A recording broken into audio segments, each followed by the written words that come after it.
খামেনেইয়ের শাহাদাত নিয়ে তুমি কিছু বলবে না? হে আল্লাহ, এমন বীরদের আমাদের থেকে কেড়ে নিবেন না।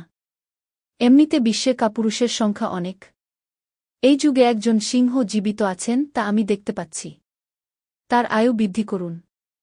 এমনিতে দুনিয়ায় কুফর, অবিশ্বাস অনেক বেড়ে গেছে। বাগান থেকে একটি চাঁদ ঝরে গেছে এবং তা খোদার দরবারে আরও উজ্জ্বল হয়ে উঠেছে।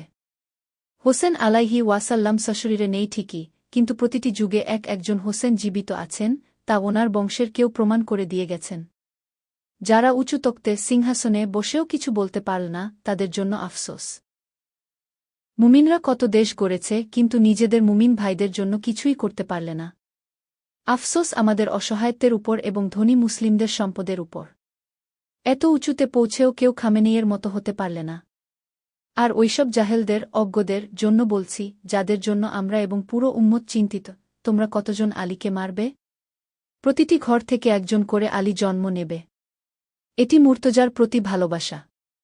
শরীর থেকে শুধু রক্ত ঝরবে, কিন্তু ঈমান কখনো বের হবে না।